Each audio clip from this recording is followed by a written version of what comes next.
Dear students, this audio and slides are related to the subject of history, and topic is a growing middle class and an end to privileges. इसमें हमको ये discuss करना है कि किस तरीके से मिडिल क्लास ग्रो हुई और उस समय के प्रिविलेजेस को ख़त्म किया गया. News of equality all over the France, equality की बात की जा रही थी. रिवॉल्यूशन की तैयारियां थी जिसकी वजह से मोनार्की को हटाकर डेमोक्रेसी को इस्टेब्लिश करने की तैयारियां हो रही थी. हम इसको एक एग्ज़ाम्पल से समझते हैं. Abhay was reading the newspaper. Abhay newspaper पढ़ रहा है. He found an article on the judgement of the supreme court on a case. एक केस पर न्यूज़पेपर में एक आर्टिकल निकला है जिस पर कि जज का जजमेंट है. The judgment was about equal laws and opportunities to everyone. जिस जजमेंट में ये कहा गया है कि सभी लोगों को इक्वल अपॉर्चुनिटी मिलेंगी और सबके लिए कानून समान होगा. He asked his father where did this idea come from. वो अपने फादर से पूछता है कि ये इक्वलिटी का आइडिया कहाँ से आया. His father told him that France was the first country to introduce the ideas of liberty, equality and fraternity. उस बच्चे के फादर ने उसको बताया कि ये इक्वालिटी और लिबर्टी, फ्रेटर्निटी की जो बात करी जाती है ये आइडिया फ्रांस से लिया गया है. Abhay said it means this idea has come from France. तो अभय ने कहा कि क्या ये आइडिया ये मान लिया जाए कि ये फ्रांस से आया है. Yes, you are right. The common people of France played a great role in developing these ideas. his father replied. उसके फादर ने उसको रिप्लाई किया, बताया कि फ्रांस ने एक बहुत बड़ा रोल प्ले किया है इन आइडियाज़ को डेवलप करने में. His father started to tell him about the struggles of the middle class that led to the emergence of this idea. फिर उसके फादर ने फ्रेंच रेवोल्यूशन की थोड़ी सी स्टोरी बताई कि मिडिल क्लास लोगों ने बहुत स्ट्रगल करके इन आइडियाज़ को फ्रांस में इमर्ज किया था. तो इस तरीके से हम इस पर्टिकुलर एग्ज़ाम्पल से इस टॉपिक तक आए. A growing middle class envisages an end to privileges. It all started when Louis 16 extended the throne in 1774. जैसा कि मैंने पहले ऑडियो में भी बताया होगा, मेरे नोट्स में भी आपने पढ़ा होगा. ये जो एक स्टोरी है फ्रेंच रेवोल्यूशन की, ये मेन स्टार्ट होती है लुइस 16 की टाइम से, जब वो राजगद्दी पर बैठे थे फ्रांस की 1774 में. The financial condition of France was very bad. गद्दी पर बैठते ही या गवर्नमेंटल काम संभालते ही उन्होंने ट्रेजरी को बिल्कुल एम्प्टी पाया है, यानी कि financial condition was not good in France at that time, the time of the Louis 16. To overcome this situation the taxes were increased. इस बैड सिचुएशन से उभरने के लिए राजा ने टैक्सेस बहुत ज़्यादा इंक्रीज़ कर दिए थे.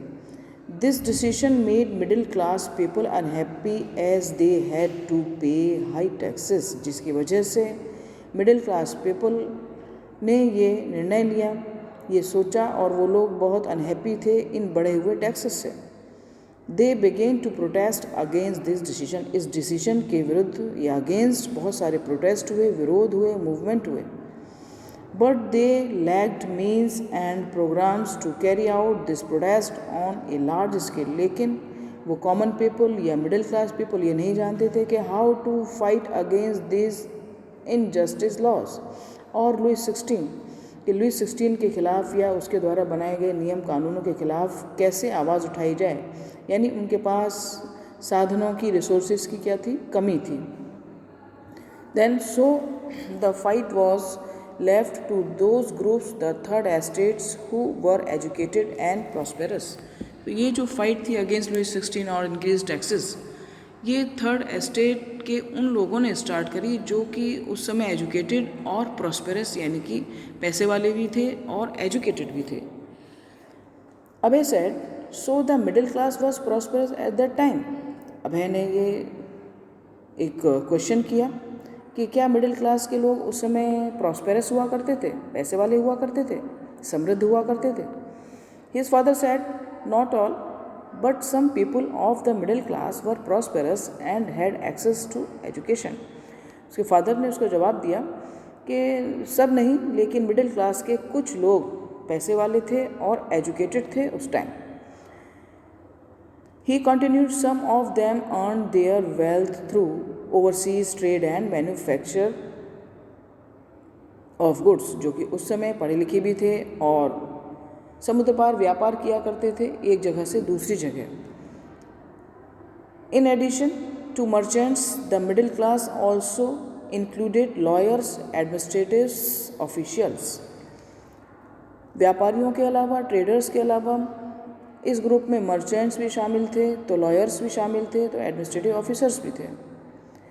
All of them believe that no group in society should be privileged by birth. इन सभी लोगों का ये मानना था, ये सभी लोग इस चीज़ पर विश्वास करते थे कि सोसाइटी में प्रिविलेजेस बाय बर्थ नहीं मिलने चाहिए. लोगों को सुविधाएं, लोगों को फैसिलिटीज़ बर्थ के अकॉर्डिंग नहीं मिलनी चाहिए. देन मिडिल क्लास ग्रुप में जो प्रॉस्पेरस और एजुकेटेड थे, उनके अलावा फ्रेंच रेवोल्यूशन में बहुत बड़ा कंट्रीब्यूशन फ़िलासफ़र्स का भी रहा. फ़िलासफ़र्स वो लोग जो कि अपने दायरे से उठकर, अपनी फैमिली से उठकर सोसाइटी की और नेशन के बारे में थिंकिंग करते हैं. Philosophers also played a very important role in enlightening society. They encourage society to challenge the powers of the monarch. Philosophers ने अपने आइडियाज़ के थ्रू इस चीज़ को बढ़ावा दिया कि राजा की पावर्स को एब्सोल्यूट नहीं होना चाहिए या राजा के पास ज़्यादा पावर्स नहीं होनी चाहिए, और इनकी पावर्स को चैलेंज किया. अब हम देखते हैं रोल ऑफ फ़िलासफ़र्स. फ़िलासफ़र्स का क्या रोल रहा फ्रेंच रेवोल्यूशन को आगे बढ़ाने में. Philosophers like John Locke and Jean Rousseau put forward the ideas based on equality and liberty. Philosophers like John Locke and Jean-Jacques Rousseau, इन्होंने अपने आइडियाज़ फैलाए हैं इक्वालिटी और लिबर्टी के बारे में. John Locke disapproved the doctrine of divine and absolute right of the monarch in his two treatises of government. इन्होंने एक बुक लिखी थी, टू ट्रीटाइसेस ऑफ गवर्नमेंट, जिसमें कि इन्होंने इस बात को कहा कि डिवाइन थ्योरी जो है, इस डिवाइन थ्योरी को बिल्कुल रिफ्यूज़ कर देना चाहिए, जहाँ पर कि ये कहा जाता था कि राजा या मोनार्क जो हैं वो मैसेंजर ऑफ गॉड हैं और उनको सोसाइटी को होल्ड करने के लिए, सोसाइटी पर रूल करने के लिए गॉड के थ्रू भेजा गया है. This theory known as divine theory. तो इस डिवाइन थ्योरी के अगेंस्ट थे John Locke. Rousseau proposed a form of government based on a social contract between people and their representative. ना अनदर फिलोसोफर वाज रूसो. ये भी बहुत great philosopher थे और इन्होंने सोशल कॉन्ट्रैक्ट, इन्होंने भी एक बुक लिखी थी जिसका जो एक नाम है वो सोशल कॉन्ट्रैक्ट है. और इनका ये कहना था कि एक सोसाइटी में जो गवर्नमेंट बनाई जाए वो रिप्रेजेंटेटिव के थ्रू बनाई जाए और रिप्रेजेंटेटिव जो इलेक्ट हों वो बाय द पीपल. यानी कि कुल मिलाकर ये लोग डेमोक्रेटिक आइडियाज़ को स्प्रेड कर रहे थे according to their theories. Montesquieu was also a great philosopher at that time. Montesquieu, in his book the spirit of the laws proposed are division of power within the government. जैसा कि concentrated power हुआ करती है, monarchy absolute power को enjoy करते हैं राजा, तो इस एब्सोल्यूट पावर को डिसमिस करने के लिए अपने आइडियाज़ को स्प्रेड किया मॉन्टेस्क्यू ने अपनी बुक में, जिसका नाम the spirit of the laws.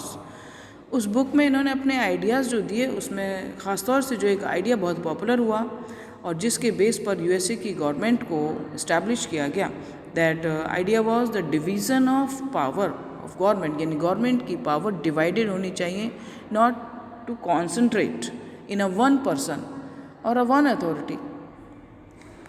This form of government was later accepted by the USA too. These ideas of philosophers were spread through books, public gatherings and newspapers. तो उस समय, जिस समय की रेवोल्यूशन हुआ है, फिलोसफर्स के आइडियाज़ ने बहुत हेल्प करी रेवोल्यूशन को आगे बढ़ाने में, और इनके आइडियाज़ को जगह जगह डिस्कस किया जाने लगा था, लाइक पब्लिक गैदरिंग्स में, लाइक कॉफ़ी हाउसेस में, लाइक बुक्स में, लाइक न्यूज़पेपर्स में। Protests and anger continued to rise as news of further taxes increased spread. जैसा कि